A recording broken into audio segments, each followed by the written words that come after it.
মেৰাপানীত প্ৰাক্তন মুখ্যমন্ত্ৰী প্ৰয়াত তৰুণ গগৈৰ জন্মদিৱসৰ লগত সংগতি ৰাখি NSUIৰ উদ্যোগত সাংবাদিক সম্বৰ্ধনা।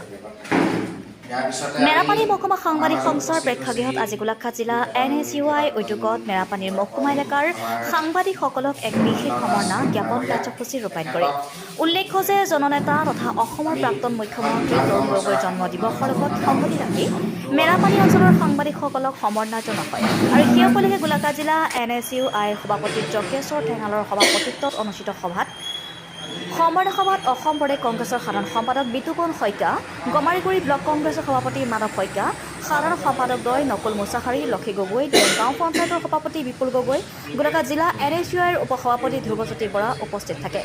অনুষ্ঠানটোত মেৰাপানী মহকুমা সাংবাদিক সংস্থাৰ নৱনিৰ্বাচিত সভাপতি আলী হুছেইন, কাৰ্যকৰী সভাপতি পবিত্ৰ দাস, উপসভাপতি ৰজনীকান্ত গগৈ, সাধাৰণ সম্পাদক হিৰণ্য গগৈৰ লগতে মেৰাপানী মহকুমাৰ সকলো সাংবাদিকক NSUIৰ তৰফৰ পৰা গামোচা সম্বৰ্ধনা পত্ৰৰে সম্বৰ্ধনা জ্ঞাপন কৰে। তদুপৰি অনুষ্ঠানটোত গোলাঘাট জিলা NSUIৰ বিভিন্ন বিষয়ববীয়াসকলৰ মেৰাপানীৰ কংগ্ৰেছ কৰ্মীসকল উপস্থিত থাকে।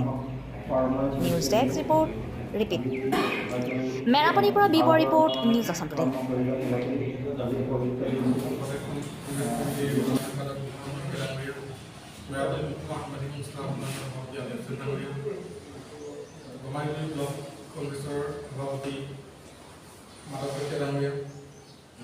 মেৰাপানী সাংবাদিক সংস্থাৰ কাৰ্যকৰী সভাপতি সভাপতি মুখ্য কৰি সংস্থা বিষয়ববীয়াসকল, সাংবাদিক বন্ধুসকল আৰু NSUIৰ কৰ্মীসকল সকলোকে মোৰ আন্তৰিক শ্ৰদ্ধা আৰু কৃতজ্ঞতা জ্ঞাপন কৰিছোঁ আৰু আগন্তুক যি ৰঙালী বিহুৰ শুভেচ্ছা জ্ঞাপন কৰিছোঁ।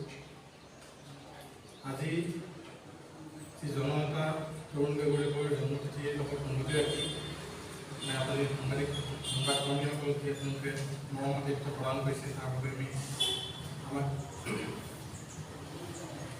যি প্ৰেৰিত কৰিছে তাৰ বাবে আপোনালোকক ধন্যবাদ আৰু কৃতজ্ঞতা জ্ঞাপন কৰিছোঁ। NSUIৰ দৰে যি ছাত্ৰ সংগঠন আছে সেই ছাত্ৰ সংগঠনে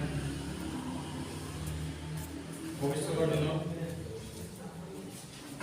দায়বদ্ধতাৰে কাম কাজ কৰি সমাজৰ বা ছাত্ৰসকলৰ উন্নয়নৰ বাবে আগবাঢ়ি যোৱাৰ বাবে মই শুভেচ্ছা জ্ঞাপন কৰিছোঁ আৰু তেওঁলোকৰ সহযোগিতাত আমি অঞ্চলটোৰ বিভিন্ন শৈক্ষিক সামাজিক